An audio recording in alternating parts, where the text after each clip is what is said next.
Hi everyone, my name is Eric Akoa, well known on Eric Fit. I'm a superstar model. All right. Yeah. Give it to them. Fact. I'm a superstar model and entrepreneur, and that's who I am. And a mindset coach. Mindset coach. Yeah. How can you forget that? It's not that I forgot. I'm actually doing the training. I'm not certified yet. So I'm gonna be certified by September. But it's all in the mind. You got it. Yeah. Okay, so I remember like the first conversation that Eric and I had, where he said, Eric, I was like, how do you pronounce your last name? And he's like, Akoya. And then I'm like, and then he would say that you're better known as Eric Feet. Yes. So I'm like, what is this feet fetish? And he's like, no, feet, like F-I-T. It's like, Fitness. oh, yeah, exactly. So now everyone talks about Dubai for how bling it is, for how much luxury there is. Everyone's doing like their fancy holidays in Dubai. But today, you're here to be unfiltered, to be talking about why you are the real deal. And like, genuinely, and I'm not just saying this because the camera is on, I've told you this. No, you don't need to tell me that because I know that. Yeah. I know that for a fact. Yeah. And the thing is, I know that for so long, but people trying to make me doubt, or people trying to make it like, oh, it's not a big deal.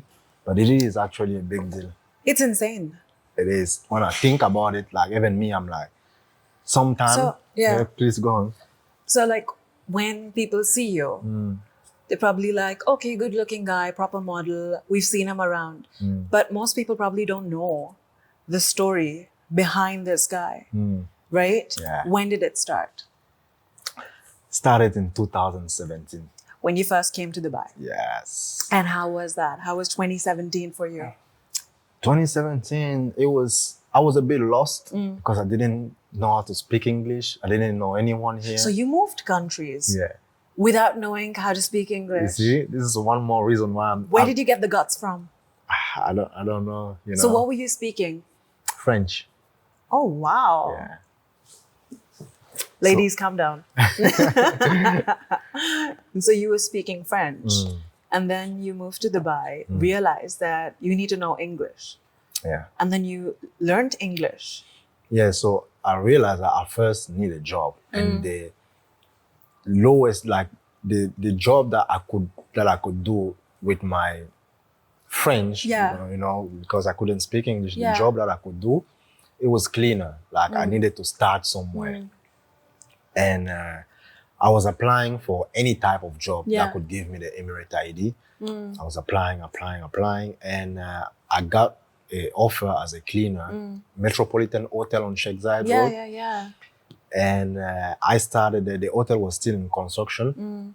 I started there, and a month later, they needed more people to be waiter. Yeah. So they removed a cleaner and they put me waiter. Right. And that's how I started to be waiter. Meanwhile, I met my best friend, who is now manager in that hotel. Okay. So we were both waiter together. Yeah. So he was the one teaching me English because we were sharing the room. How nice though. Yes. Yeah. And where's he from? He's from Kenya.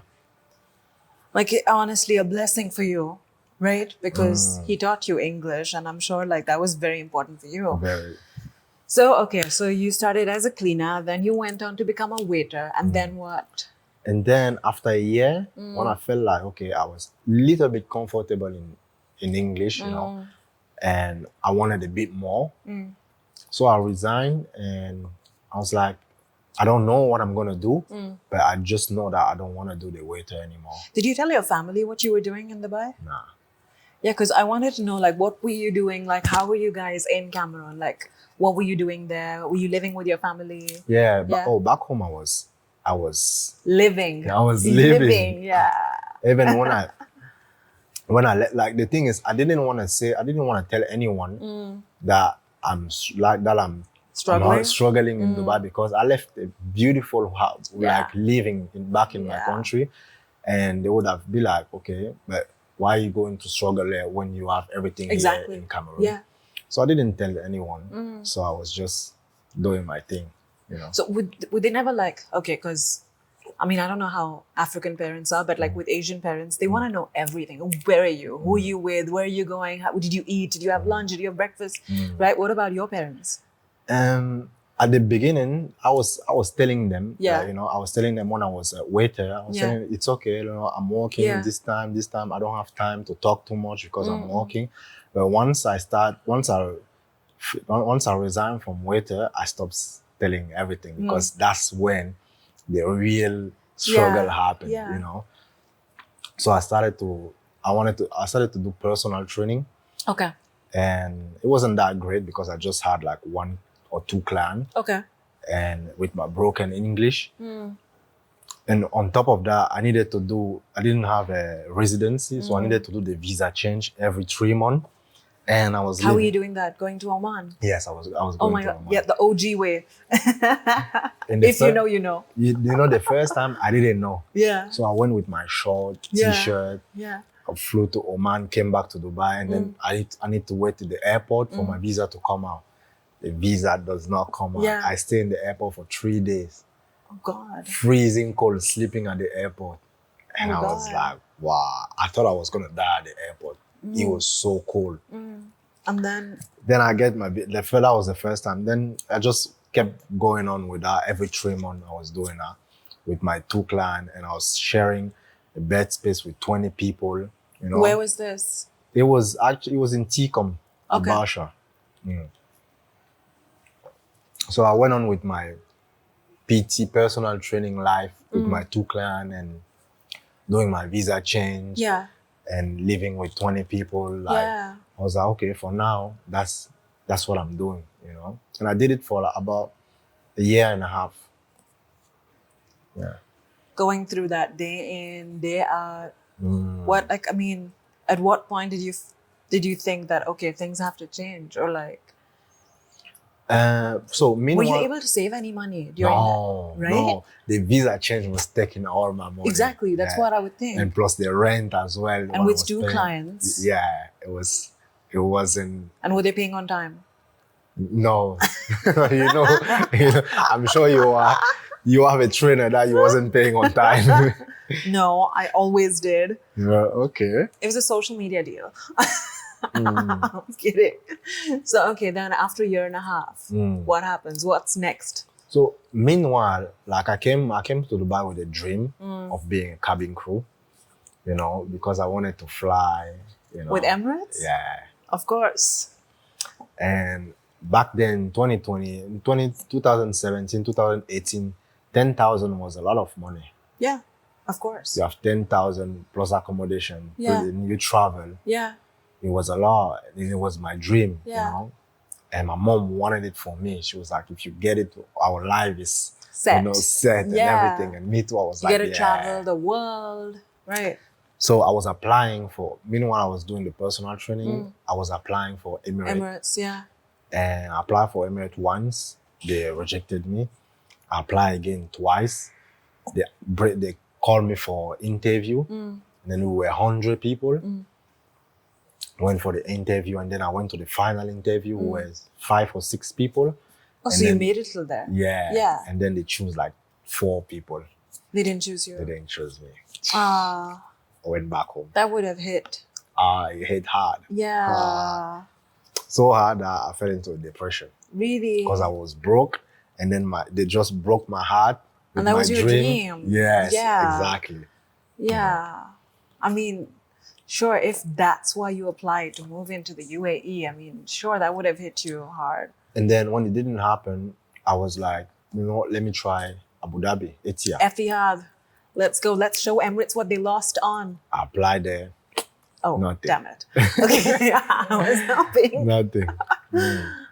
Okay, so that's when you decided, okay, we're done with being cabin crew. We're going to go on to the next level. No, actually then I was a bit lost. And meanwhile, while I was hustling with the personal training and applying everywhere with the airline, I was very active on Instagram, and that's where I got my 2 clients from personal training. I was trying to be very active on Instagram. So while I was being active on Instagram, a brand would contact me and be like, we like your profile. would you like to shoot for our brand? And we give you like 1,000, Just out of nowhere. Yeah. Okay. And I was like, sure. Yeah. I love it. But I wasn't very focused on the modeling because my mom kept telling me that, you know, modeling is good, but it's not a real job, you know. Okay. So I think this is where like the Asian mom and the African mom's the same. They're like, yeah, but that's not a real job. But, you know, I think at some point, I had to face my mom. Because when modeling started to work for me, Yeah.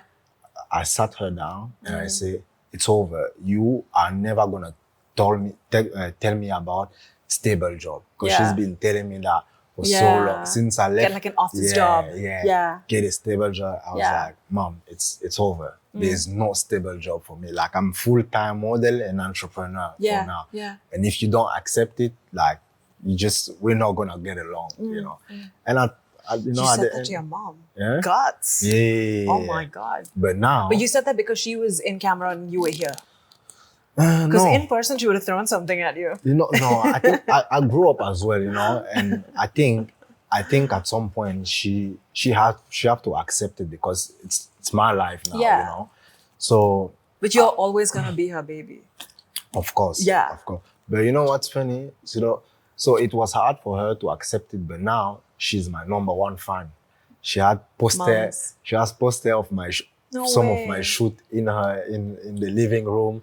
You know, Adorable. When she came to Dubai, we went to see my billboard when my picture was everywhere in the city. Yeah. And she was like, oh, you know, she's my number one fan now. So, you know, usually when people talk about, and I'm sure you would have heard it as well. I know when we were kids growing up, you would hear how some director spotted some actor or actress in a cafe or in the bus stand. And I'd always be like, you know, who are these people and where are they spotting them? And you were spotted on Instagram. Yes. So so you did a couple of modeling shoots and then you decided that, okay, this is it. Like, I think I have to be a model. I have to... To now you conducting modeling workshops and actually teaching people how to model. That's something that I actually never expected. Like and you've learned it yourself. Yeah. So for the modeling thing, like I've never like really wanted to be a full-time model. Yeah. And it was just the only thing that was working for me. After being cleaner, waiter, trainer, and I tried real estate. Still, you know, I wasn't closing any deal. Yeah. I think maybe because my English was a bit broken, you know. And I try a lot of things and it just wasn't working at all. So modeling, I started to focus on it. Yeah. It just started to take off slowly. Yeah. I'm not crying. I mean, your story is emotional, but something just went in my eye. It's okay. No, it's really not because of you. It's just one eye, Eric. It's not, these are not tears. This is, I think, the mascara. Okay. So, I remember you telling me something the other day, and this really stayed with me, where you said that COVID was like the best thing that happened. Like the COVID phase, not being COVID positive, of course not. And I remember you mentioning how your landlord asked you to vacate the house, gave you like a week. Yeah. Okay, take me through, when was this? Was this in 2019, 2020? 2020. 2020, okay. 2020. So 2020, I was still doing my personal training thing and slowly like brand will contact me once every 3 months or every 6 months and I will do a shoot. They will pay me 2K and 2K for me is 2 months of rent. My bed space was 1,000, you know. Okay. Once I have 2K, I pay 2 months of rent. I'm good. So at the end of COVID, end of 2020, the landlord, he sent a message to everybody who were living in the flat. We were like 20 people in the flat. Yeah. And he said, okay, people from everywhere. Yeah. He said he's going to be closing the flat. I don't know if he's going to sell it or renovate it, but he said he's going to close the flat. Everybody need to leave. Yeah. And he gave us notice 1 week. That's it. And I was like, wow. And I was like, yo, 1 week, how? And he was like, no, bed space, it's everywhere. You can find a bed space in 2 days. It's like, whatever. So I packed my stuff. I left it in one friend place. And... Was it the Kenyan manager? No. it was another friend, Cameroonian friend. He was Okay. also living in bed space, but I couldn't live with him because he was having his bed Yeah, space. yeah. So I put my stuff, he put it under his bed. And this is how I became homeless in Dubai. So you were homeless. Yes. Did you have any money on you? No. Nothing. How were you eating? So my ex at that time, she was helping me a bit. And my friend as well, Cameroonian, Okay. sometimes they were cooking. Yeah. And then I was just going to eat. Yeah. And okay, so you're in a country where you have like barely any friends, no family. You're not going to tell your parents or your family back in Cameroon, like, this is going on. Where would you sleep? So I was sleeping in, it went on for 3 weeks. Yeah. For 3 weeks, I was sleeping in the parking of my building. And sometimes I was sleeping outside Kite Beach, in Kite Beach. What do you mean, like, where in Kite Beach? In the bench on the beach. For 2 weeks? Like, I mean, either the parking or Yeah, yeah. Did And then, no one, like, say anything? Did anyone, like, approach you to help you? Nothing? no, I don't think anyone knew what I was going through except Yeah. my friend. And at that time, my ex also, she was living with people. Yeah. She couldn't do much. Yeah. So Gosh. no one really knew what was that. Yeah. But that's when I decided, like, and it was in December 2020. Thank God it wasn't so hot at least. Yeah. I mean, but then that's when I decided, you know what, I'm done. You know, I'm like, I don't want to keep doing that. Like, Yeah. at least I wanted to go back home. Yeah. I was like, at least you back have a home. bed and a roof. Yeah. Exactly. Yeah. Like, for me, it was the lowest point that I can could imagine. have. The bottom. Yeah. I was like, nah. So yeah. But then, how did I get out of it? I think, and that come back to the situation where I was telling you that it's very important to only know people who have money. You know, because That's such a statement. yeah, because how did I get out of it is because I helped someone who had money, someone who was rich, someone who is rich. I helped him. But is that why you helped him though? No, Exactly. I mean, kind of. Yeah. Because I wanted something to eat. So I was like, if I help him, he's gonna He'll give probably me. help me out or something. Yeah, exactly. But in fact, he didn't even help me that much. Yeah. So basically, he phoned me from Cameroon and he's like, yo, I'm coming to Dubai and I want to buy some stuff for my construction site back home. And he's wealthy back home. And I was like, okay, cool. When you come, I will take you to Sharjah. He didn't know Sharjah. Okay. I will take you to Sharjah and, you know, we'll look place, we'll Yeah. buy. He came, I took him around. He finally bought a lot of things for about 500,000 dirham. Oh, damn. And the seller, he contacted me and he was like, oh, you brought me a big client. Here's your commission. 35,000 dirham. Damn.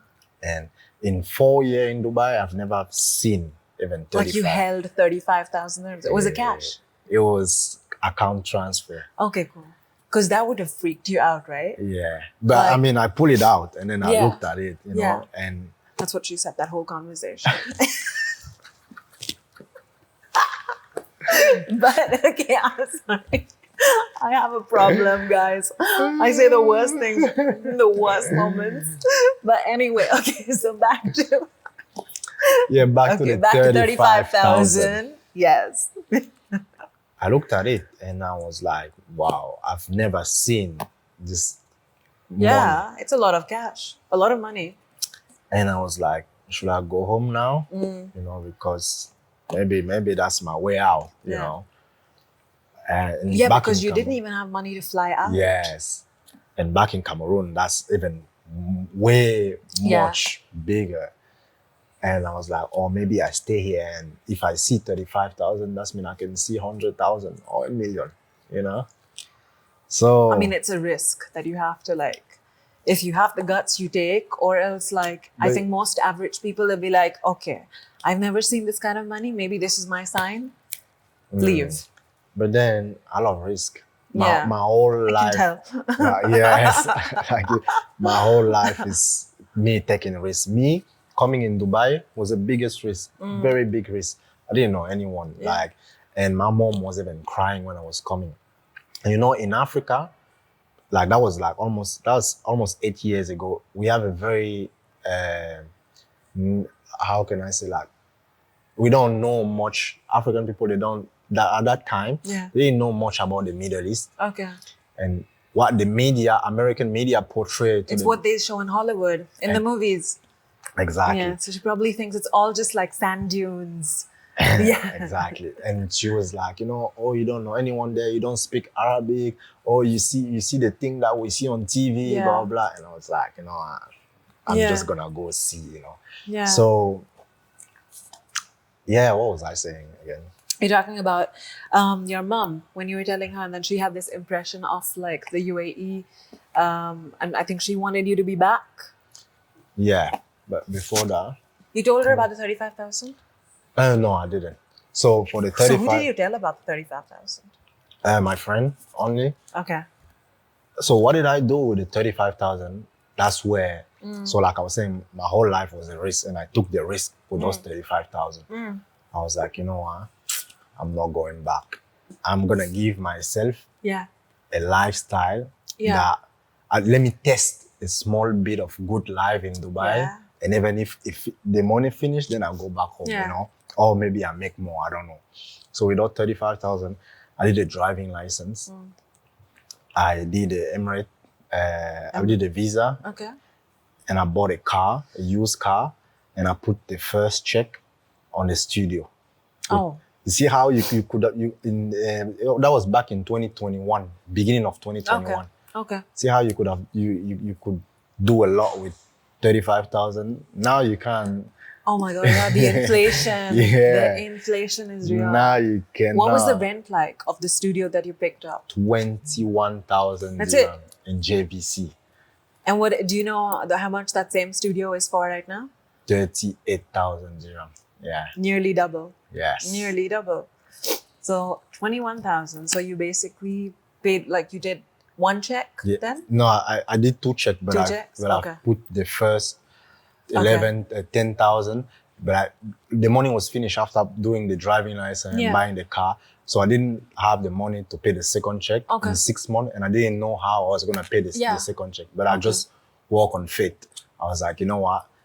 I will pay it. I don't know how, but I will pay it. Yeah. So I'm moving now. I had a car, now I had driving license, now I have a place to sleep with a nice bed. Yeah. I was like, that's it. This is the life. This is the life. Yeah. And once you get used to it, you don't want to you only want to elevate. You can't go back to That's exactly what I've been doing since I got it. So what are you in, like a 7-bedroom right now? No, I'm kidding. I'm still in a studio, but it's a different studio, but like very, very high-end, clean studio, because the previous one, it was like an old building, dirty, but I didn't care because I was homeless before. Yeah. But now this one is like a hotel, very nice, and you know. I could get used to this. Yeah, even my car, I changed car. Really? And everything. Yeah, like I'm upgrading. I think the most exciting part of all of this is that this was 2021, which is just 3 years back. Yes. Like when we talk about it and we talk about what all you've accomplished, sure, it sounds like, okay, you know, this must have been like a decade, but it's just 3 years. Yeah. So like, it's crazy. And I went out, okay, when you talk about elevating your lifestyle or your mindset, and of course, with all the stuff that you've achieved, do you think like it's changed you as a person? Yeah? Of course. In a good way or a bad way? In a very good way. Yeah? But it can be bad for other people. What do you mean? For example, my ex. Yeah. Like, we were good together, but when I didn't have money, I was giving a lot to her. I was being available. I was being, you know, but now I'm more focused on myself. Friends, we were talking a lot of nonsense, but now I don't have time to sit down and talk nonsense with you. Yeah. You know, so it's good for me, but it could be bad for other people. Yeah. Because my focus changed. So radically. Probably they think that, oh, money has changed Eric. But then also like Eric has changed the person that Eric was like pre-2021. to right now? I mean, I think, honestly, I think it's growth because, like, I remember, like, you know, when you see these Instagram quotes and updates and you think that your circle never really changes. But then it does change. And I think only like the people who are closest to your nucleus or like to your soul actually stick around. Like, I know I have like lost so many friends only because like we weren't, our mindset wasn't matching.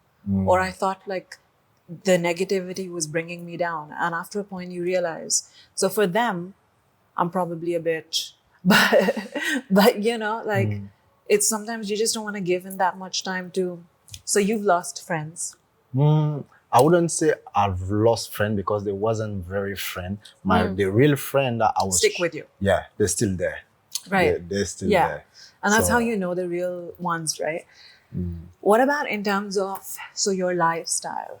Do you ever relate to like the stuff that you were doing before that? Do you do any of the same stuff? I don't think so. No. Like everything changed like radically, you know. The life 5 years ago, the life I'm living now was my dream. Yeah. Like I was literally staying like that and be like, oh man, my dream is to live like this, and now I'm living that. Yeah. You know, and everything changed except, literally everything changed. What about like the attention that you get? Okay, because I think once someone is successful, you get a lot of attention, right?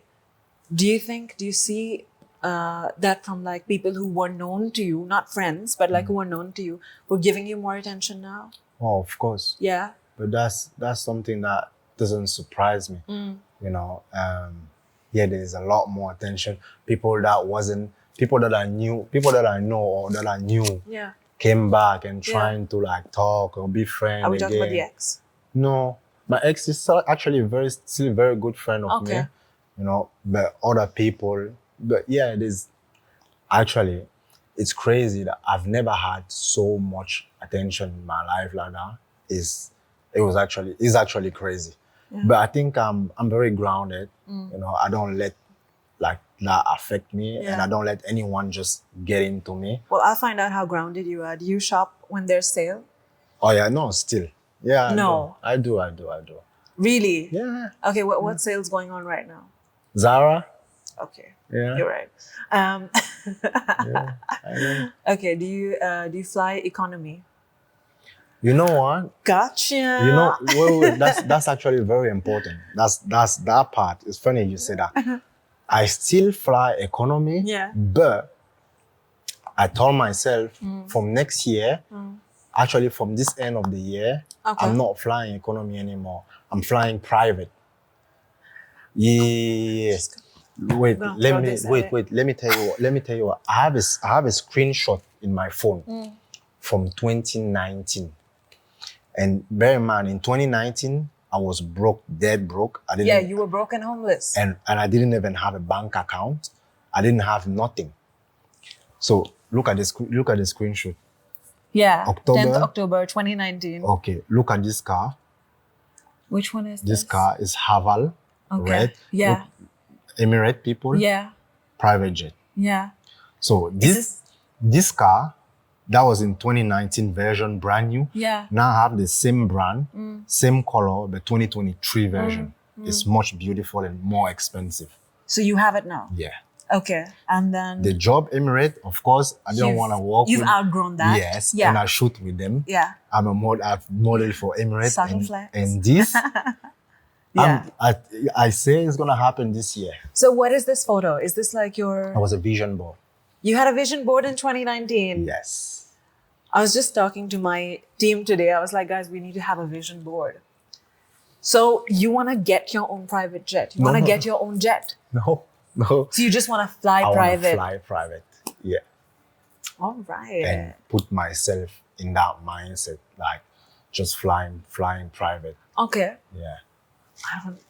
I don't know. Why? Like, I want to know why. Like, why not first class or business class versus private?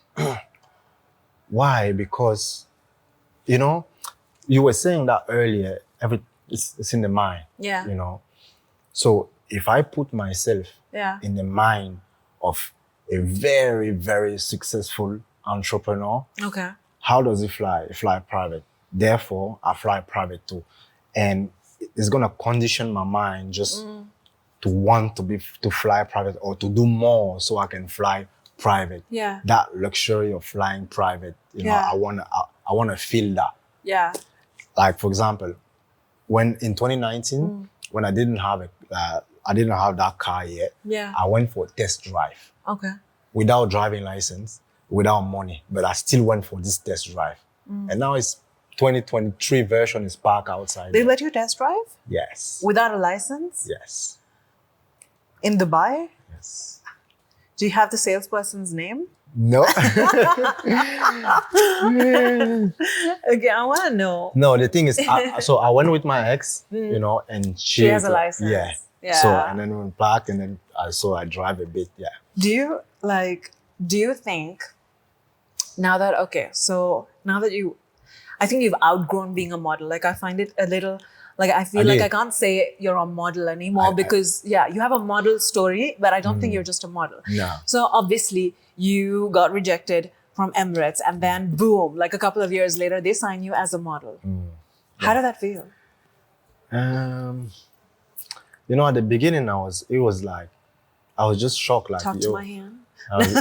No, actually, a lot of people say that, but not really. I was just like, No, it's an opportunity. Yeah. Yeah, for sure. I'm very proud of that. I'm very happy, but I don't feel like there's any resentment from my part from not being cabin crew because I genuinely don't want to be cabin crew anymore. Yeah. Like, I would have hated my life. Yeah. So I'm very, very happy. If I still wanted to be cabin crew, Yeah. I think I would have hated and resent Emirate. Yeah. You know, but I don't want anymore. So I love Emirate now. Did you tell them though?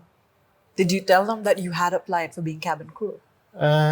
Yeah, I think they know. Like on my Instagram. And did they apologize? You know, if they do, I'll be so happy. But I don't think they even they just looked at me and they don't say anything. Yeah. You know? Yeah. But it must feel nice, you know, like the country that you came in as a completely new person, not knowing the language or the culture or anything. And then to see your billboards around, or like in Dubai airport for that matter, right? It must feel so good. It does. Do you have like a poster in your house? No. Don't lie. No, I actually don't. Behind the cupboard door? No. The only picture that I have in my house is a picture of my mom. Ah. Yeah. I don't have any picture of me in the house. I have all in the phone, but not in my house now. So you didn't tell anyone of like the struggle? No one in the family knows? Well, later on. When you became successful? Yeah. Yeah. With their tears? I told my mom, you know, and I flew her to Dubai. My mom never left the country. She never left Cameroon. That was her first trip. Yeah. Her first time on the plane. Yes. Oh, bless. So I flew her to Dubai. Yeah. She came. So I explained her everything. I showed her a picture. I told her everything. Yeah. Then she was crying. I know why didn't you come back. I was just enjoying now. Yeah. Then we wouldn't be enjoying and be where we are right now. Exactly. So now tell me something. I'm sure when you were working, initially, there was nothing really as a skincare routine, right? What is that? What's a skincare routine? Yeah, no. Do you do it now? No. Rubbish. That's why. Don't lie, Eric. Don't lie. I don't. There's no skincare routine.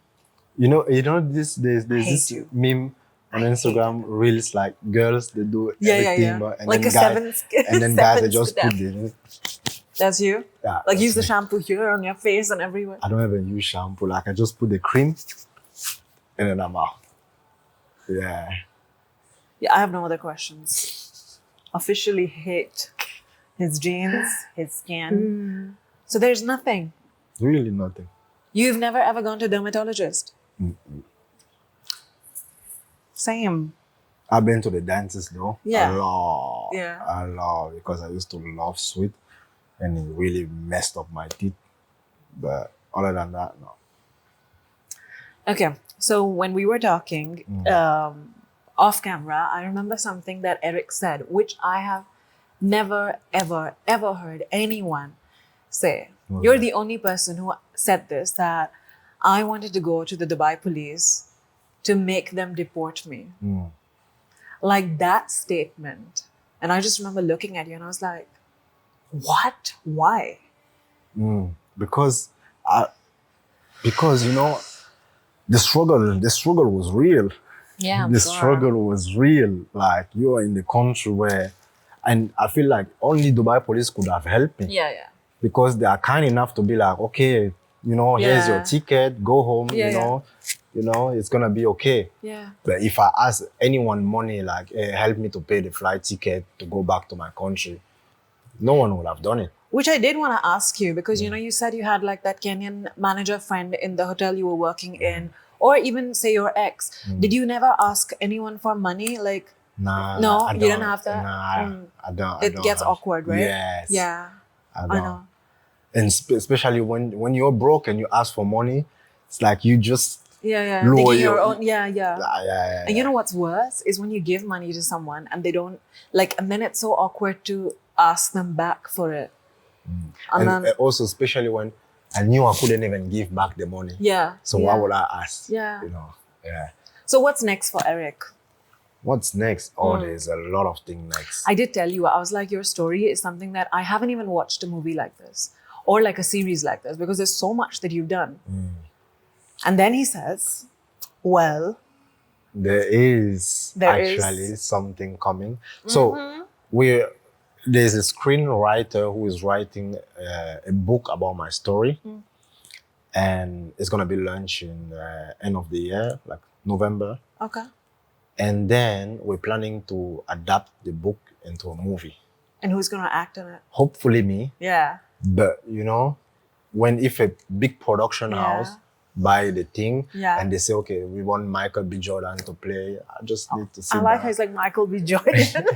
You know, I just he's fairly okay looking. I think he'll be okay with the part. You know, so I mean, it's more about like who can sell it better, you know. Yeah. But my dream is to play yourself in that movie. Yeah? It's a crazy story.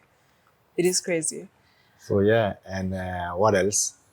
I'm having my own academy now where I train people to become model. So who signs up for these courses? People? No, I mean, wow, no way. Oh my God, no way, Eric, really? No, I mean, like, are they like teens? Are they students? Are they like adults who are like doing full-time jobs? Or? There's a lot. I don't have teenager. There's a lot of adult people. They have jobs and they want to do modeling part-time. Yeah.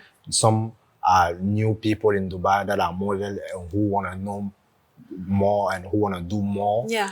Because the thing with me is, I'm a model, but I'm kind of different because I work only with like top brand, like Emirates, Jumeirah.